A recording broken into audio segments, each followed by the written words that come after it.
আজকে আমরা যে টপিকটা শুরু করব সেটা হচ্ছে হিট অ্যান্ড টেম্পারেচার, তাপ ও তাপমাত্রা। তাহলে প্রথমে আমরা হিটের ডেফিনিশন মানে তাপের ডেফিনিশনটা নিয়ে আসবো। ঠিক আছে, যে তাপকে কিভাবে সংজ্ঞায়িত করা যায়। তাপ হচ্ছে এক ধরনের শক্তি যা তাপমাত্রার পরিবর্তন ঘটায়। এটাকে যদি আমরা ইংরেজিতে বলি কি বলবো? Heat is a type of energy that changes or that causes temperature change.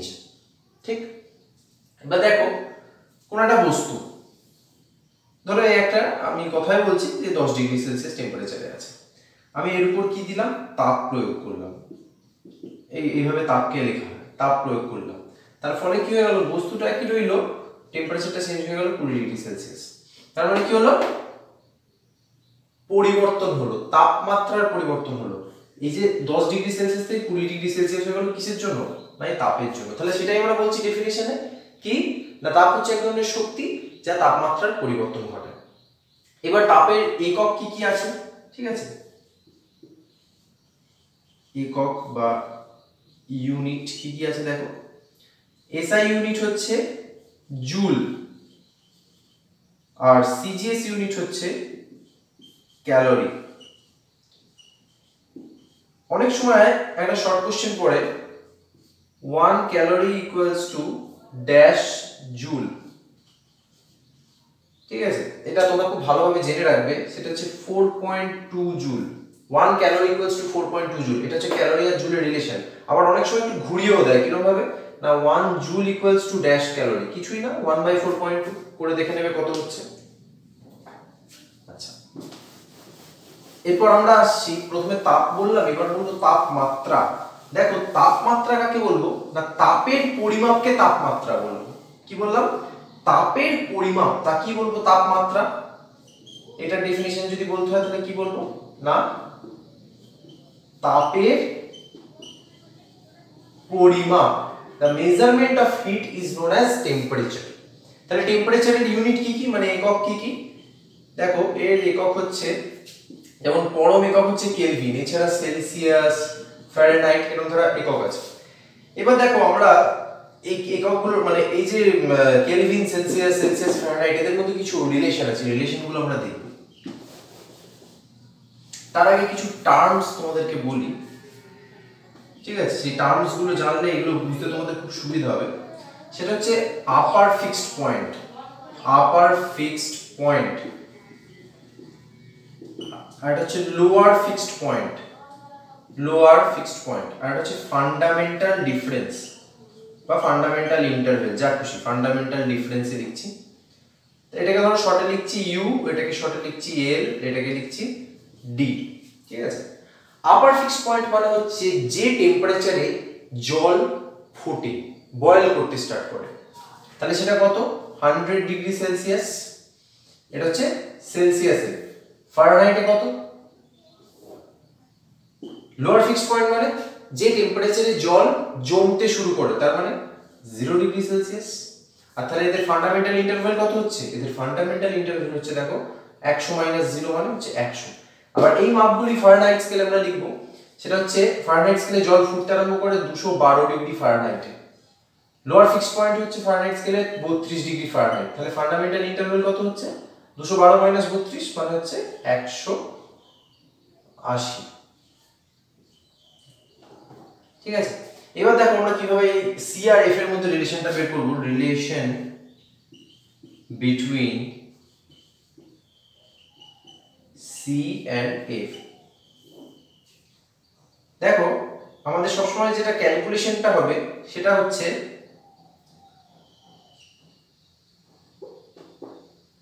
Temperature in Celsius scale minus lower fixed point by fundamental difference. Temperature in Fahrenheit scale minus lower fixed point by fundamental difference. বা Celsius স্কেলে lower fixed point কত? 0, তার মানে c - 0 মানে 0। তাহলে c আর ডিফারেন্সটা কত না 100। ফারেনহাইট স্কেলের এলটা কত দেখো 32, তাহলে f - 32 আর ডিটা কত 180। এবার দেখো কেটে দাও 20 দিয়ে, 5 × 20 100, 9 × 20 180। তাহলে এদের রিলেশনটা কি বললো? c/5 = f minus 32/9। এই রিলেশনটা কিন্তু ভেরি ভেরি ইম্পর্টেন্ট, এটা দিয়ে অনেক প্রশ্ন পড়ে, অনেক অঙ্ক পড়ে, ঠিক আছে। আচ্ছা, এই রিলেশনটা ইউজ করি আমরা একটা খুব পপুলার একটা শিখতে পারবো, অঙ্ক দেখতে পাবো, যেটা অনেক সময় এমসিকিউ তে দিয়ে থাকে। সেটা হচ্ছে কোন উষ্ণতায় সেলসিয়াস স্কেল আর ফারেনহাইট স্কেলের রিডিংটা সমান হয়, ঠিক আছে। দেখো আমরা যে ফর্মুলাটা শিখলাম সেই ফর্মুলা থেকে আমরা বের করব কোন উষ্ণতায় সেলসিয়াস স্কেল আর ফারেনহাইট স্কেলের রিডিংটা সেম হয়। c/5 = f - 32/9। দেখো এখানে কি বলেছে, c আর f টা এক হবে, এটা হচ্ছে আমার প্রশ্নের হিন্ট। তার মানে c এর জায়গায় f বা f এর জায়গায় c কোন একটা ধরে নিলেই হবে। তাহলে আমি একটা কাজ করি, c/5 = c - 32/9 করে দিই। তাহলে 9c এদিকে হয়ে গেল 5c - 160, তাই তো 10 তাহলে কত হলো 4c = -160। তাহলে c = কত -40। দেখো এইটা কিন্তু অনেক সময় শর্ট কোশ্চেন দেয়, কোন উষ্ণতায় সেলসিয়াস স্কেল আর ফারেনহাইট স্কেলের রিডিং এক হবে। উত্তরটা কিন্তু -40 ডিগ্রি সেলসিয়াস বা -40 ডিগ্রি ফারেনহাইট, ঠিক আছে। এটা একটা ইম্পর্টেন্ট কোশ্চেন, তোমরা চাইলে এটা একটুখানি লিখে রেখে দিতে পারো। আচ্ছা, নেক্সট আরেকটা রিলেশন তোমাদেরকে বলে দিই, এটার ডেরিভেশনটা এখন দেখাবো না, কারণ এটা আছে ক্লাস 10 এ, বয়েলস ল না, চার্লস ল থেকে আসবে। যাই হোক, সেটা কি কিসের relation? Relation between Kelvin and Celsius. এই রিলেশনটা শুধু জেনে রাখো, এটা এখনই আমি ডেরিভেশন দেখাবো না, এটা যখন ক্লাস 10 এর চার্লস ল পড়বে তখন তোমাদেরকে আমি এটা দেখিয়ে দেবো। এটা দিয়ে অনেক সময় একটা শর্ট কোশ্চেন দেয়, কিছুই না, 0 ডিগ্রি সেলসিয়াসে কত কেলভিন কত হবে, কিছুই না, 0 + 273 এটাই হবে তত কেলভিন, ঠিক আছে। এরকম ধরনের অনেক সময় শর্ট কোশ্চেন দিয়ে থাকে। আচ্ছা, এরপর আমরা দেখব তাপ, কোন বস্তুর তাপ কি কি ব্যাপারের উপর নির্ভর করে, কি কি ফ্যাক্টরস এর উপর নির্ভর করে, ঠিক আছে। Factors on which depends। আচ্ছা, হিটটাকে আমরা h বলে লিখছি, ঠিক আছে। দেখো প্রথম যে ফ্যাক্টরটা সেটা হচ্ছে বস্তুর ভর, ঠিক আছে। ধরো একটা খুব সহজ কথায় বলি, যে 1 কাপ জলকে ফোটাতে যতটা তাপ লাগে, 1 বালতি জলকে ফোটাতে নিশ্চয়ই সেই একই তাপ লাগবে না, অনেক বেশি তাপ লাগবে, ঠিক আছে। তাহলে heat depends on mass, okay. Next যে পয়েন্টটা সেটা হচ্ছে heat depends on change in temperature. আমি বললাম 5 ডিগ্রি সেলসিয়াসে 1 কাপ জল ছিল, সেটাকে আমি বাড়িয়ে 10 ডিগ্রি করলাম, মানে 5 ডিগ্রির পরিবর্তন করলাম। এইটার জন্য আমার যতটা তাপ লাগবে, যদি সেই 1 কাপ জল 5 ডিগ্রি থেকে 50 ডিগ্রিতে নিয়ে যেতে, মানে কি আরো অনেক বেশি তাপ লাগবে। তাহলে দেখো এই যে তাপমাত্রার যে পার্থক্যটা হচ্ছে, তাহলে heat depends on temperature difference, temperature difference.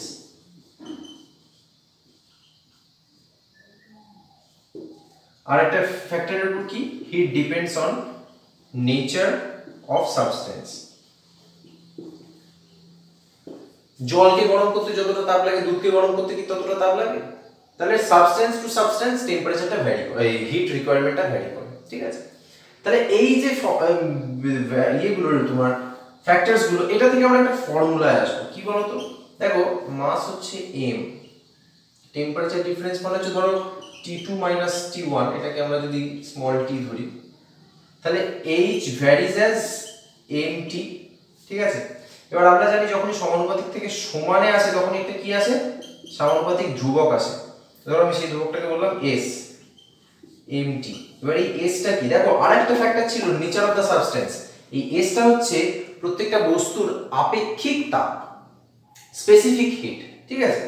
এটাকে আপাতত তোমরা কনস্ট্যান্ট বলোই, কিন্তু কনস্ট্যান্টের একটা নাম আছে, কি নাম আছে না, স্পেসিফিক হিট।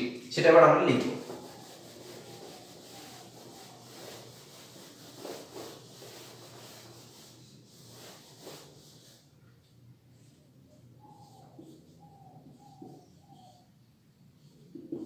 স্পেসিফিক হিট বা আপেক্ষিক তাপ।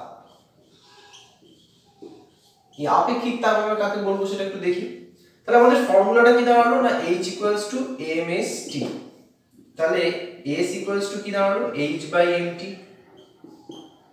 ঠিক তো? h ইকুয়ালস টু যদি mst দাঁড়ায় তাহলে s equals to h by mt, তাই দাঁড়ালো।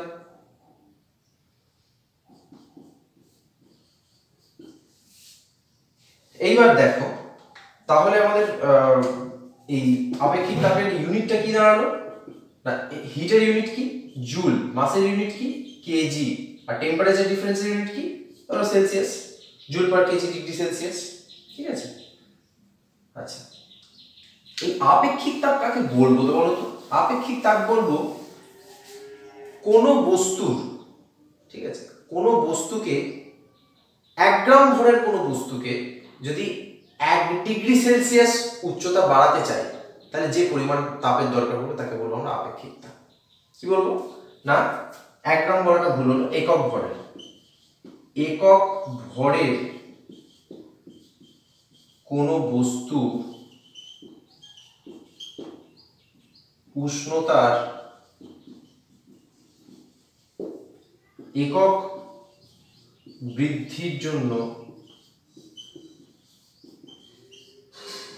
যে তাপের প্রয়োজন পড়ে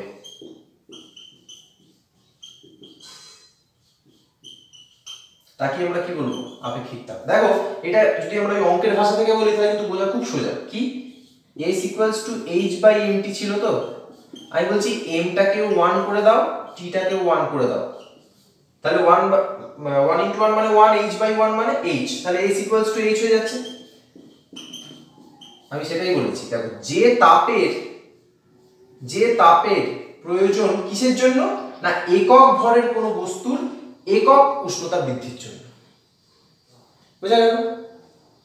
এটা হচ্ছে আমাদের স্পেসিফিক হিটের ডেফিনিশন। এবার এখান থেকে আমরা আরেকটা ডেফিনিশন জানবো, স্পেসিফিক হিটের ইউনিট কি বললাম joule per KG degree Celsius, আর সিজিএস ইউনিট হচ্ছে calorie per gram degree Celsius. কি বললাম স্পেসিফিক হিট এর ইউনিট হচ্ছে এসআই হচ্ছে joule per KG degree Celsius, আর সিজিএস হচ্ছে calorie per gram degree Celsius. এবার এই 1 ক্যালোরি হিট কাকে বলবো জানো? হোয়াট ডু এর মধ্যে কোশ্চেন পড়ে, what do you mean by 1 calorie heat?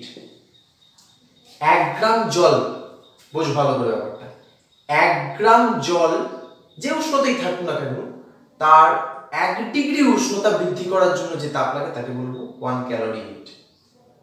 1 গ্রাম জলের 1 ডিগ্রি তাপ বৃদ্ধির জন্য যে তাপমাত্রা বৃদ্ধির জন্য যে তাপটা লাগে তাকে বলবো 1 ক্যালোরি হিট। এটা কিন্তু অনেক সময় পরে প্রশ্ন, তো এটা একটু তোমরা ভালোভাবে লিখে রাখবে যেটা বললাম।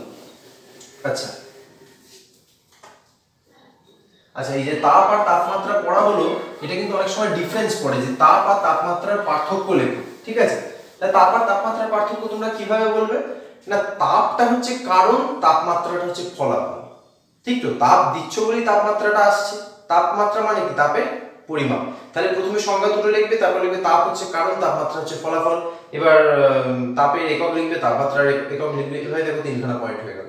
এরপর কি লিখবে যে তাপমাত্রার পরিবর্তন মানে তাপের পরিবর্তনে তাপমাত্রার পরিবর্তন নাও হতে পারে, সেটা আমরা পরে আসবো, কিন্তু তাপমাত্রার পরিবর্তন হলে তাপের পরিবর্তন অবশ্যই হবে। কি বললাম তাপের পরিবর্তনে তাপমাত্রার পরিবর্তন নাও হতে পারে, মানে দেখো ধরো বরফ থেকে জল হচ্ছে, এটা আমরা পরবর্তী সময় আসছি একটুখানি পরে, বরফ থেকে জল হচ্ছে, যে বরফ থেকে জল হচ্ছে তুমি থার্মোমিটারটা ঠেকিয়ে রেখে দাও, দেখবে সেই 0 ডিগ্রি সেলসিয়াসই দেখাচ্ছে, তাপমাত্রাটা একই আছে, কিন্তু বরফ থেকে জল হচ্ছে মানে কি একটা তাপ তো প্রয়োগ হচ্ছে, তাহলে তাপ বাড়ার সাথে সাথে কিন্তু তাপমাত্রা বাড়ছে না, তাপের পরিবর্তন হচ্ছে তাপমাত্রা হচ্ছে না। কিন্তু কখনো যদি তাপমাত্রা যদি পরিবর্তন হয় তার মানে তাপের পরিবর্তন অবশ্যই হয়েছে। এই পয়েন্টটাও কিন্তু খুব ইম্পর্টেন্ট, দেখো 4টে পয়েন্ট বলতে বলতেই হয়ে গেল। H equals to mst আমাদের হয়ে গেছে। এরপর আমরা যে নেক্সট টপিকটা আসবো সেটা হচ্ছে চেঞ্জ অফ স্টেট।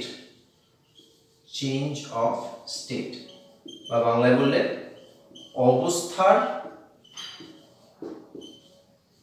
পরিবর্তন। এটা সম্বন্ধে তোমাদের একটু ধারণা ঠিকঠাক আছে, সেটা হচ্ছে একটু ছবির মতো করেই দেখাই। সলিড মানে ধরো আইস, বরফ, বরফ হচ্ছে সলিড, সেখান থেকে কি হচ্ছে লিকুইড মানে ওয়াটার, সেখান থেকে আবার কি হচ্ছে গ্যাস মানে ভেপার। তাহলে দেখো একটাই জিনিস কত রকম অবস্থায় রয়েছে, ঠিক আছে? প্রথমে হচ্ছে কঠিন অবস্থা, তারপর তরল অবস্থা, তারপর গ্যাসীয় অবস্থা। কিসের জন্য হচ্ছে? সলিড থেকে লিকুইড হচ্ছে হিট দেওয়ার জন্য, লিকুইড থেকে সলিড হচ্ছে হিট নেওয়ার জন্য। দেখো দেওয়াটাকে আমরা প্লাস বলছি, নেওয়াটাকে মাইনাস বলছি। ঠিক সেরকম ভাবে সলিড থেকে লিকুইড, লিকুইড থেকে গ্যাস হচ্ছে হিট দেওয়ার জন্য, গ্যাস থেকে আবার লিকুইডে ফেরত আসছে হিট নেওয়ার জন্য। এইবারে যে হিট দেওয়া, এই প্রসেসটাকে কি বলবো? হিট দেওয়াটাকে কি বলবো আর হিট নেওয়াটাকে কি বলবো? এটাকে বলবো মেল্টিং। যখন সলিড থেকে লিকুইড হচ্ছে তখন বলবো মেল্টিং, আবার লিকুইড থেকে যখন গ্যাস হচ্ছে তখন বলবো বয়েলিং। দেখো দুটোই কিন্তু হিটিং, কিন্তু যখন সলিড থেকে লিকুইড হচ্ছে বলবো মেল্টিং, যখন লিকুইড থেকে গ্যাস হচ্ছে বলবো বয়েলিং। ঠিক তেমনি যখন লিকুইড থেকে সলিড হচ্ছে তখন বলবো ফ্রিজিং, এটা বয়েলিং বা ভেপোরাইজেশনও বলতে পারি। আর এটাকে বলবো লিকুইডিফিকেশন বা কনডেনসেশন, কনডেনসেশন। ঠিক আছে? আচ্ছা, এইবারই চেঞ্জ অফ স্টেট নিয়ে কিছু কথা বলার আছে, যেগুলো এইখান পর্যন্ত ধারণা তোমাদের খুব ভালোভাবে আছে, অসুবিধা নেই। এরপর যে কিছু কথা বলার সেগুলো আমি আসছি।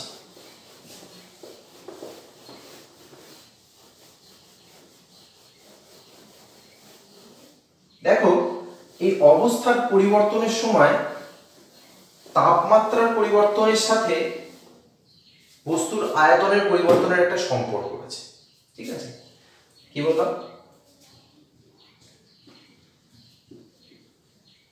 তাপমাত্রার পরিবর্তনের সাথে বস্তুর আয়তনের পরিবর্তন।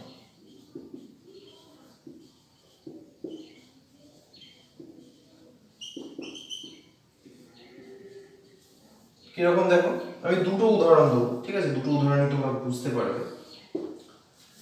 বিভিন্ন পরীক্ষা নিরীক্ষা থেকে দেখা গেছে সেটা হচ্ছে জলের যে আয়তন, এই আয়তন সব থেকে কম থাকে হচ্ছে 4 ডিগ্রি সেলসিয়াসে। ঠিক আছে? এটা কিন্তু খুব ভালোভাবে মনে রাখবে, এবং এটার জন্য জলের যে হাইড্রোজেন বন্ড আছে সেই বন্ডটা দায়ী আর কি। হাইড্রোজেন বন্ড এমনভাবেই হয় যাতে 4 ডিগ্রি সেলসিয়াসে এর বন্ড লেংথটা সব থেকে কম, যার জন্য জলের আয়তন 4 ডিগ্রি সেলসিয়াস হচ্ছে সব থেকে কম। ঠিক আছে? এখনই তোমাদের বন্ডের জায়গাটা যেতে হবে না, তোমরা শুধু ফ্যাক্টটা জেনে রাখো। সেটা হচ্ছে জলের আয়তন 4 ডিগ্রি সেলসিয়াসে সবসময় সব থেকে কম থাকে। তাহলে দেখো আমি গ্রাফটা আঁকছি, গ্রাফটা দেখলে তোমরা বুঝতে পারবে।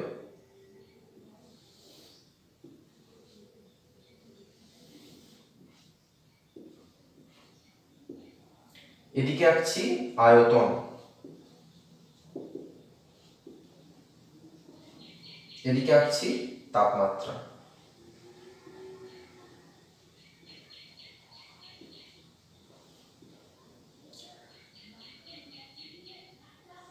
গ্রাফটা হচ্ছে এই এখানটা হচ্ছে 0 ডিগ্রি সেলসিয়াস। এই যে জায়গাটা সব থেকে কম হলো আয়তনটা, এই জায়গাটা হচ্ছে 4 ডিগ্রি সেলসিয়াস। আবার এদিকে যত যাচ্ছে তত বেড়ে যাচ্ছে। তাহলে দেখো বরফ থেকে জল হচ্ছে ঠিকই, যখন বরফ থেকে জল হচ্ছে 4 ডিগ্রি সেলসিয়াসে যে আসলে সব থেকে আয়তনটা কম হয়ে গেল, তারপর আবার যত তাপমাত্রা বাড়বে আয়তন বাড়তে থাকবে। ঠিক আছে? এটা জলের একটা ব্যতিক্রমী ধরন। আচ্ছা, এরপর আরেকটা জিনিসে বলি, এটা কি হলো? এটা এইখানটা দেখো তাপমাত্রা বাড়লো কিন্তু আয়তন কমলো, এইটুকু পোর্শনের ক্ষেত্রে। বরফ দেখবে তোমরা যখন ফ্রিজে বরফ জমাবে, একটা গ্লাসের ধরো একটুখানি কম রাখলে জলটা, ধরো আমি বলছি যে এই হচ্ছে তোমাদের গ্লাস, তোমরা জল রাখলে এইখান অবধি, ঠিক আছে? এইখান অবধি রাখলে জল, যখন বরফ হবে দেখবে তোমাদের পুরো গ্লাসটাই ভর্তি হয়ে গেছে। তাহলে যে এক্সট্রাটা কি করে হলো বলতো? একটা ইনফরমেশন এটা এখান থেকে দিয়ে রাখছি, সেটা হচ্ছে বরফ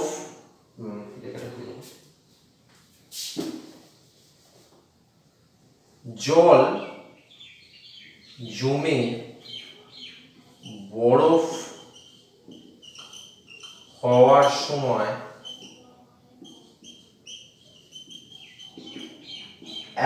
প্রায় 11% আয়তন বৃদ্ধি পায়।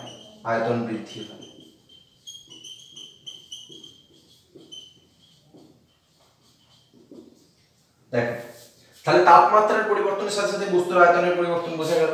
কি হচ্ছে, তাপমাত্রাটা কমছে, আয়তনটা বাড়ছে। আর এখানে কি হচ্ছে, তাপমাত্রা বাড়ছে অথচ আয়তন কমছে। এটা হচ্ছে জলের ব্যতিক্রমী ধর্ম।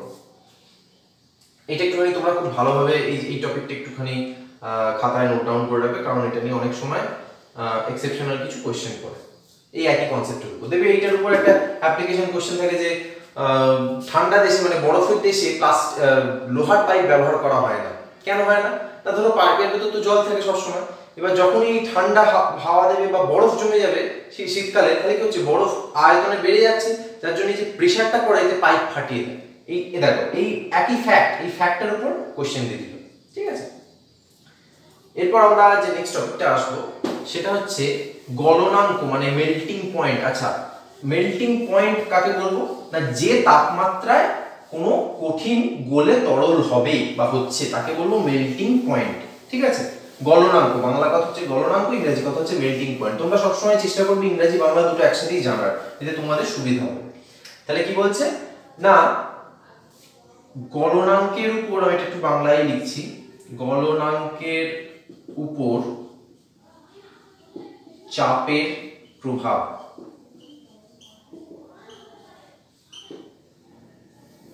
Effect of pressure on melting point. আচ্ছা ধরো গলনাঙ্কটাকে আমরা এমপিটি ধরে নিচ্ছি, মানে মেল্টিং পয়েন্ট। ঠিক আছে, আর চাপটাকে ধরে নিচ্ছি পি। এর আবার দুটো কেস আছে। কি কেস বলো তো?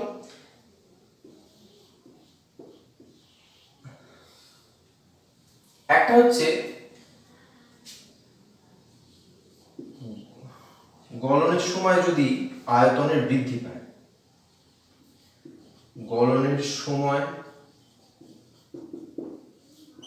আয়তন বৃদ্ধি, আর দ্বিতীয়টা হচ্ছে গলনের সময় আয়তন হ্রাস। এটা ইংরেজিতে বললে কি বলবে না, increase in volume during melting. আর সেকেন্ড কেসটা হচ্ছে decrease in volume during melting.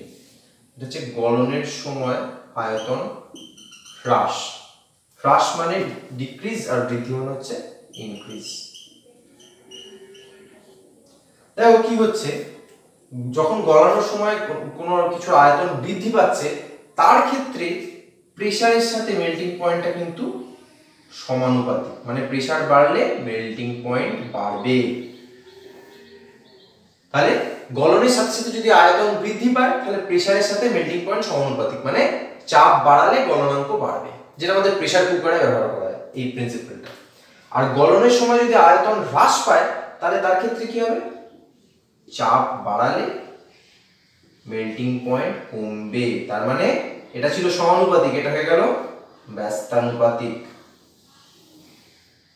দেখো খুব ভালোভাবে এই জায়গাটা দেখে রাখো। ঠিক আছে, দরকার হলে তোমরা লিখেও রাখতে পারো। নেক্সট, এবার এই যে এটার একটা অ্যাপ্লিকেশন বললাম, এটার অ্যাপ্লিকেশন হচ্ছে প্রেসার কুকার।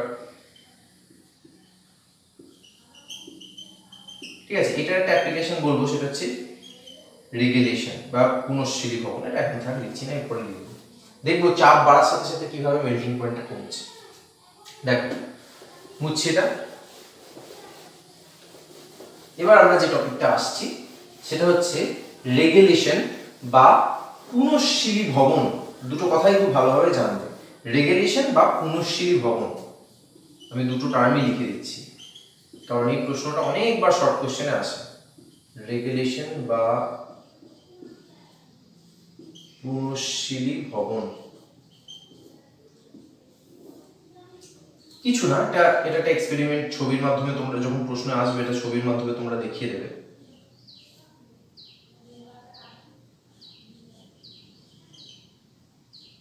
এই দুটো হচ্ছে লোহা দণ্ড, মাঝখানে খুব সরু কিন্তু শক্ত তামার তার দিয়ে জোড়া। এবার এর উপরে যদি আমরা এক খণ্ড বরফ রাখি তাহলে কি হবে দেখো। ধরো এর উপরে এক খণ্ড আমরা বরফকে রেখে দিয়েছি। কিছুক্ষণ বাদ আমরা দেখব বরফটা গলতে আরম্ভ করেছে, ঠিক আছে। গলার ফলে কি হয়েছে, আচ্ছা ছবিটা একটুখানি ভুল হয়ে গেল, ভালো করে রাখি। ধরো এরকম এক খণ্ড বরফ আমরা রেখে দিয়েছি,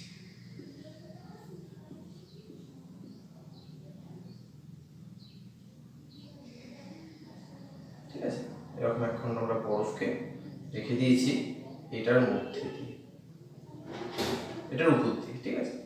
কিছুক্ষণ বাদ আমরা দেখবো বরফটা গলতে আরম্ভ করেছে এবং তারটা বরফটাকে কেটে দিয়েছে, ঠিক আছে। ছবিটা কিরকম হয়ে যাবে বলতো, তখন ছবিটা হয়ে যাবে এরকম। ধরো এই তো তার, ঠিক আছে, এই লৌহদণ্ড, বাট বরফটা হয়ে যাবে পজিশনটা দেখো,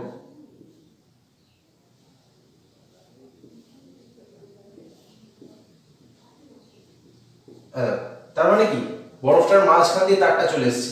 এবার হচ্ছে কি দেখো, যেখানটা বরফটা গলে গেছে সেখানটা কিন্তু আবার জমে গেছে, মানে গলে চলে গেছে, পরে আবার ওটা জমে গেছে। তাহলে এবার হবে কি, একটা সময় দেখবে পুরো তারটা কেটে, মানে পুরো বরফটাই কেটে নিচে পড়ে যাবে, কিন্তু পড়ে যাওয়ার পর আবার দেখবে সে বরফটা কিন্তু যেমন ব্লক আকৃতি ছিল সেরকম একই থেকে যাবে, ঠিক আছে। তার মধ্যে দুটো ভাগ হয়ে পড়বে এরকম কিন্তু ব্যাপারটা না।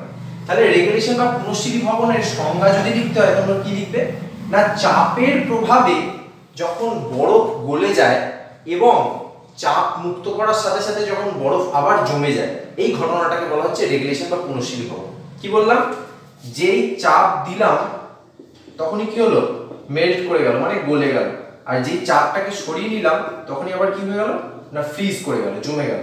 এই ঘটনাটাকে বলা হচ্ছে রেগুলেশন বা পুনঃস্থিতি ভবন। শিলীভবন মানে শক্ত হয়ে যাচ্ছে, আবার শক্ত হয়ে যাচ্ছে, ঠিক আছে। এটা কিন্তু বারবার পরীক্ষায় পড়েছে, বহুবার পরীক্ষায় পড়েছে, তোমরা কিন্তু এটার সংজ্ঞাটা খুব ভালোভাবে দেখবে, আর পারলে যদি পারো ছবি এঁকে বুঝিয়ে দেবে তাহলে তো খুবই ভালো। আচ্ছা, নেক্সট আমরা যে টপিকটা আসবো সেটা হচ্ছে ফ্রিজিং মিক্সচার বা হিমমিশ্রণ। হিমমিশ্রণ বা ফ্রিজিং মিক্সচার। দেখো হিমমিশ্রণ বা ফ্রিজিং মিক্সচার আর কিছুই না, যে কোনো মিক্সচার, এমন কোনো মিক্সচার যেগুলো খুব টেম্পারেচার কম থাকে বা কম রাখতে সাহায্য করে তাদেরকে আমরা বলবো ফ্রিজিং মিক্সচার। এটা খুব সহজ উদাহরণ দিই না, বরফ আর নুন, সাধারণ যে আমরা নুন খাই সেই নুন, বরফ আর নুন, এই দুইয়ের যে মিক্সচার এটা প্রায় -21°C পর্যন্ত মানে তাপটাকে কমিয়ে দিতে পারে। এই ফ্রিজিং মিক্সচার বা হিমমিশ্রণ কোথায় ব্যবহার করা বলো তো, প্রিজারভেটিভ হিসেবে। কোনো খাবার যদি তাড়াতাড়ি পচনশীল খাবার, মানে মাংস যদি তাড়াতাড়ি পচে দেবে, অনেক সময় আমরা মানে বাড়িতে মা ঠাকুমারা কি করে, মাংসেতে নুন মাখিয়ে রেখে দেয়, কেন না ঠান্ডাটা ধরে রাখে, ঠিক আছে। আচ্ছা, এরপর আমরা যে কনসেপ্টটা আসবো, ভাইটাল এবং very very important in this chapter, সেটা হচ্ছে ল্যাটেন্ট হিট বা লিন তাপ। এইটা কিন্তু মানে খুব ইম্পর্টেন্ট এই চ্যাপ্টারটা, এটা নিয়ে প্রশ্ন আসবেই আসবে। ল্যাটেন্ট হিট বা লিন তাপ, ঠিক আছে। ব্যাপারটা কি দেখো, তোমাদেরকে একটু আগে বলছিলাম না যে বরফ থেকে জল হচ্ছে, থার্মোমিটারটা ঠেকিয়ে রেখে দিয়েছো, দেখছো 0°C, তাপমাত্রার কোনো পরিবর্তন হয়নি, কিন্তু বরফ থেকে জল হয়ে গেল। তাহলে এই যে বরফ থেকে জল হয়ে গেল অথচ তাপমাত্রার পরিবর্তন হলো না, কিন্তু তাপ তো কোথাও না কোথাও প্রভাব খাটিয়েছে, তাই জন্যই তো অবস্থার পরিবর্তন হলো। আমরা কি জানি, তাপের প্রভাবে অবস্থার পরিবর্তন হয়। তাহলে তাপ না আসলে নিশ্চয়ই বরফ থেকে জলটা হতো না। ঘটনাটা দেখো, যে তাপমাত্রাটা আমরা থার্মোমিটারে মাপতে পারি তাকে বলা হয় সেন্সিবল হিট। যে তাপটাকে তাপমাত্রা বলা হলো, যে তাপটাকে আমরা থার্মোমিটারে মাপতে পারি তাকে বলা হয় সেন্সিবল হিট, আর যে তাপটা আমরা থার্মোমিটারে মাপতে পারি না সেটাই হচ্ছে লিন তাপ বা ল্যাটেন্ট হিট। কি রকম ব্যাপারটা দেখো, আইস, আমি লিখি পুরো ঘটনাটা লিখি বোঝাতে তোমাদের সুবিধা হবে, ঠিক আছে। আইস, ওয়াটার, ভেপার, ঠিক আছে। এইবার দেখো কিরকম ঘটনাটা হয়, এই বরফ থেকে যখন জল হচ্ছে তাপমাত্রার পরিবর্তন হচ্ছে না, কিন্তু আমি বলছি কি যেইটুকু সময় ধরো একটা বাটিতে এক টুকরো বরফ রেখেছো, যতক্ষণ ওই পুরো বরফটা না গলে যাবে ততক্ষণ কিন্তু তাপমাত্রার পরিবর্তন হবে না। দেখবে যে এই বরফটা গলে পুরোটা জল হয়ে গেল, এবার তাপমাত্রাটা বাড়তে থাকবে, কিন্তু যতক্ষণ না পুরোটা গলছে ততক্ষণ কিন্তু তাপমাত্রার পরিবর্তন হবে না। এই যে তাপটাকে, এটাকে বলা হচ্ছে লিন তাপ। এর পরিমাণ কত? 80 ক্যালোরি পার গ্রাম। উল্টো দিকে -80 ক্যালোরি পার গ্রাম। খুব সহজ কথা। আচ্ছা, এই ভেপার হওয়ার জন্য, জল থেকে ভেপার হওয়ার জন্য এই যে লিন তাপটা, এর পরিমাণটা কত? না, অনেক বইতে লেখা আছে 535, অনেক বইতে লেখা আছে 540, আমি বলি 537, ঠিক আছে? 537 ক্যালোরি পার গ্রাম। এদিকে আসা মানে -537 ক্যালোরি পার গ্রাম। আচ্ছা, এই যে লিন তাপটা +80 ক্যালোরি, এটাকে কি বলবো? Latent heat of melting. এটাকে কি বলবো? Latent heat of freezing. তেমনি এটাকে কি বলবো? ল্যাটেন্ট হিট অফ ভেপারাইজেশন, বাষ্পীভবন। Latent heat of condensation. দেখো, এই ছবিটা তোমরা খুব ভালোভাবে যদি এঁকে রাখো না, তাহলে পরবর্তী সময় তোমাদের বুঝতে অনেক সুবিধা হবে, ঠিক আছে? আচ্ছা, এদিকে আরেকটা করে তীর চিহ্ন হবে। এই ছবিটা তোমরা যদি এঁকে রাখো, তোমাদের কিন্তু পরবর্তী সময় লিন তাপ সংক্রান্ত সবকিছু বুঝতে খুব সুবিধা হবে। এবার এই লিন তাপের একটা ফর্মুলায় আসি, সেটা হচ্ছে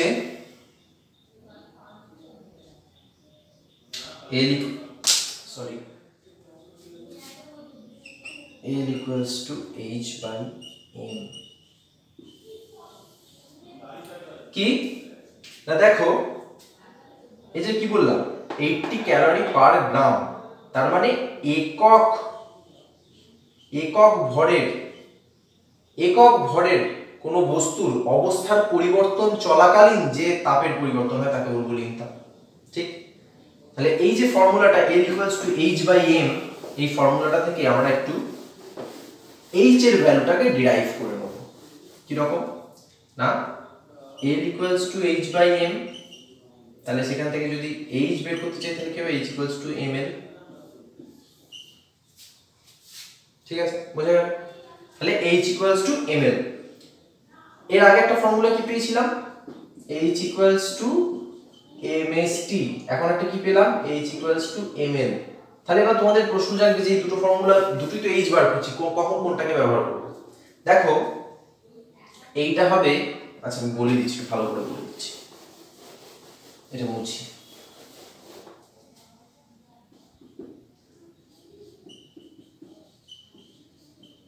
এটা হবে change in temperature but no change in state. মানে অবস্থার পরিবর্তন হবে না, কিন্তু তাপমাত্রার পরিবর্তন হবে, ঠিক আছে? আর দ্বিতীয় ফর্মুলা যেটা পেলাম H equals to ml, এটা কি হবে?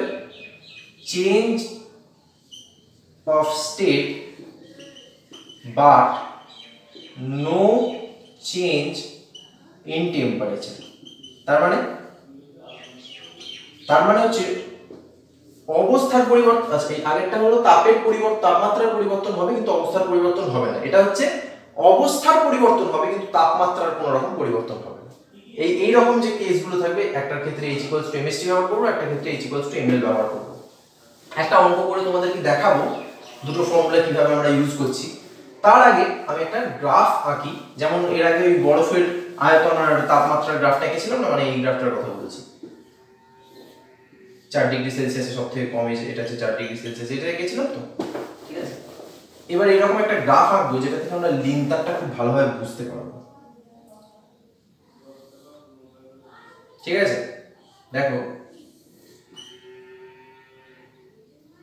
এদিকে হচ্ছে টেম্পারেচার আর এদিকে হচ্ছে হিট। এটা হচ্ছে ধরো 0 ডিগ্রি, এটা হচ্ছে 100 ডিগ্রি সেলসিয়াস।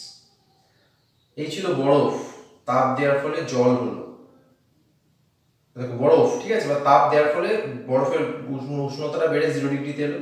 এবার বরফ থেকে জল হচ্ছে, দেখো তাপটা বাড়ছে কিন্তু তাপমাত্রা বাড়ছে কি বাড়ছে না, তাপমাত্রা এক থেকে যাচ্ছে। আবার এখান থেকে যখন জল হয়ে গেল, এবার জলের পর আবার দেখো তাপটা বাড়ছে, তাপমাত্রাটা বাড়ছে না, ঠিক আছে। তাহলে এই যে জায়গাগুলো যেখানে তাপ বেড়েছে কিন্তু তাপমাত্রা বাড়েনি, সেই জায়গাগুলোকে আমরা বলবো latent hit.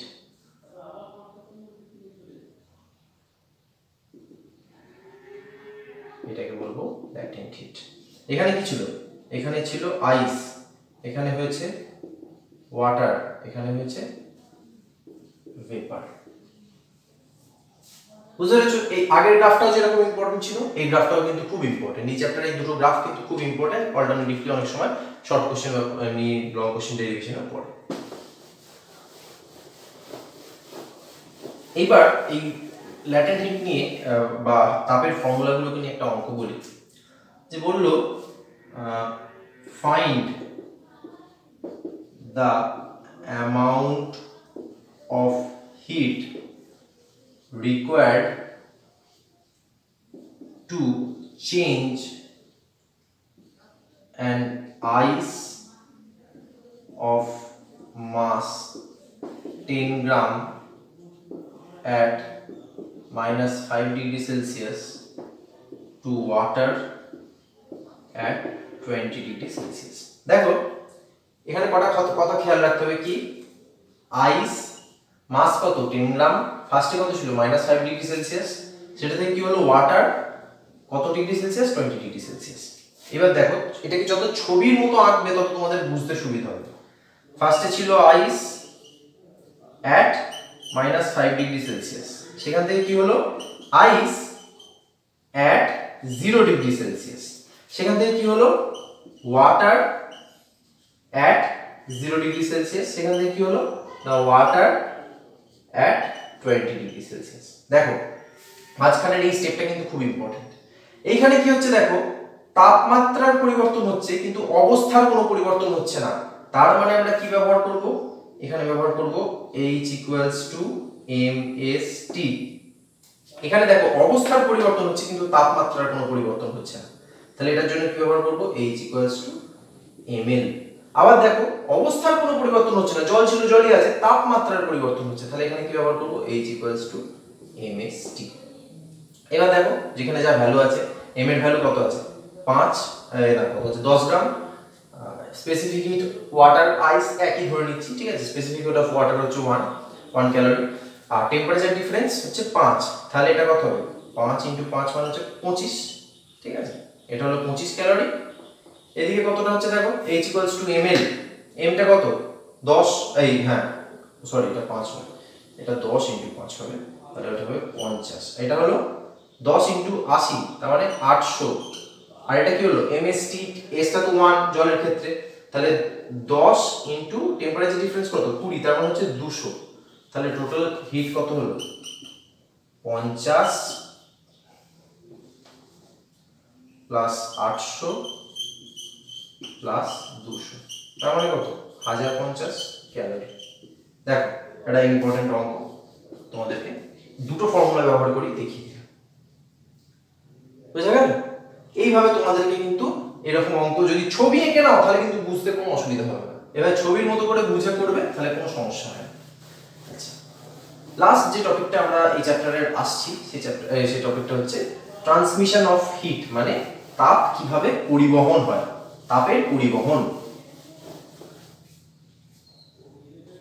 Transmission of heat তার মানে হচ্ছে বাংলায় বললে তাপের পরিবহন। দেখো তাপের পরিবহন তিন ভাবে হয়, ঠিক আছে। তোমরা ছোটবেলায় হয়তো পড়েছো বা পড়োনি, অসুবিধা নেই। এটা হচ্ছে কন্ডাকশন, এটা হচ্ছে কনভেকশন, এটা হচ্ছে রেডিয়েশন।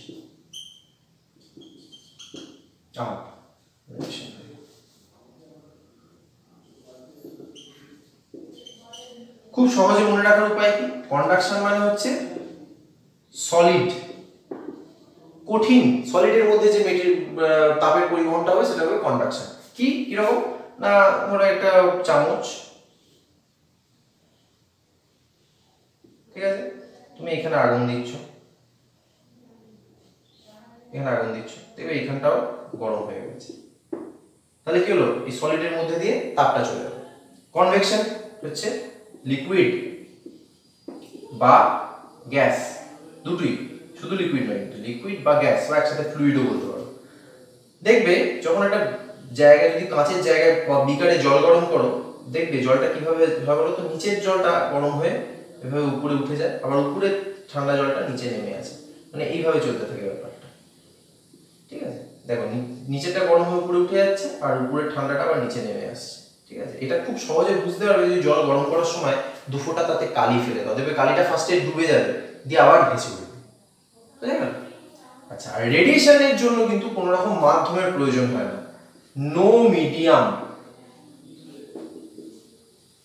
এক্সাম্পল সানলাইট, সূর্যালোক পৃথিবীতে আসছে, মাঝখানে কোনো মিডিয়াম আছে? গ্যাস, লিকুইড, সলিড, কোনো মিডিয়াম আছে? নেই, ঠিক আছে। এটা হচ্ছে কন্ডাকশন, কনভেকশন আর রেডিয়েশন, এই তিনটের পার্থক্য পড়া অনেক সময়, ডেফিনেশন লিখবে, এক্সাম্পল দেবে, আর এই কোনটার কি মিডিয়াম দরকার সেটা বলবে, তাহলেই হবে। আচ্ছা, এই ট্রান্সমিশন অফ হিটের উপর একটা শর্ট নোট পড়া অনেক সময়, সেটা হচ্ছে land breeze and sea breeze, ঠিক আছে, স্থলবায়ু এবং জলবায়ু বা সমুদ্রবায়ু। দেখো আমি সি ব্রিজটা বলছি, আশা করি তোমরা ল্যান্ড ব্রিজটা লিখতে পারবে, বা আমি দুটোই ছবি এঁকে বুঝিয়ে দিচ্ছি। সি ব্রিজ এটা হয় দিনের বেলা, ঠিক আছে। দিনের বেলা কি হচ্ছে না, ধরো এই হচ্ছে আমাদের মাটি আর এদিকে হচ্ছে জল। দিনের বেলায় সূর্যের আলোতে মাটি তাড়াতাড়ি হিট হচ্ছে, জল কিন্তু ঠান্ডা, কোল্ড। মাটি হচ্ছে গরম, জল ঠান্ডা, কারণ জানো আমরা জানি যে জলের স্পেসিফিক হিট হচ্ছে 1, ঠিক আছে। তাই জন্য জল গরম হতেও সময় লাগে, আবার জল গরম হয়ে গেলে সেই গরমটাকে ছাড়তেও সময় লাগে, রেডিয়েট হতেও সময় লাগে। তাহলে দেখো মাটিটা হয়ে যাচ্ছে গরম, জলটা থেকে যাচ্ছে ঠান্ডা। গরম হয়ে যাচ্ছে মানে কি, এই যে হাওয়াটা কি হচ্ছে, উপরে উঠে যাচ্ছে, এয়ার। তার ফলে কি হচ্ছে, এই জায়গাটা যে ফাঁকা হয়ে যাচ্ছে, ফাঁকাটাকে পূর্ণ করতে কে আসছে, সমুদ্র থেকে হাওয়া ছুটে আসছে। এইটা কি বলা হচ্ছে, কি এটা কি বলা হচ্ছে, সি ব্রিজ। এই অ্যারোটা আবার ভুল বুঝবে, এটা কি বলা হচ্ছে, সি ব্রিজ। আর দেখো পার্থক্য, রাতের বেলা কি হয়, ল্যান্ড ব্রিজ আঁকি, ল্যান্ড ব্রিজ, আর এই হচ্ছে চাঁদ, মাটি, আর এদিকে হচ্ছে জল। এবার দেখো সারাদিন তাপ পেয়ে জলটা কি হয়ে গেছে, জলটা হয়ে গেছে হট, মাটি রয়েছে কোল্ড। তার মানে কি হলো, এই হাওয়াটা আবার উপর দিকে উঠে যাচ্ছে, একটা ফাঁকা জায়গা তৈরি হচ্ছে, সেই জায়গাটা পূরণ করতে কি আসছে, মাটি থেকে হাওয়া ছুটে আসছে। তাহলে কি বলবো এটাকে বলবো ল্যান্ড ব্রিজ। এই দুটো জিনিস তোমাদের অনেক সময় শর্ট কোশ্চেনে পড়ে, তোমরা ছবি এঁকে বুঝিয়ে দিতে পারো। This is all about your heat and temperature. এরপর ওই তাপের কিছু প্রয়োগমূলক কোশ্চেন আছে, যেমন বললাম পাইপ ফেটে যাওয়া, ঠিক আছে, এরকম ধরনের কিছু প্রয়োগমূলক প্রশ্ন আসে, যখন আমরা রিভিশন করবো তখন সেগুলো নিয়ে আমরা আলোচনা করবো, ঠিক আছে। Thank you.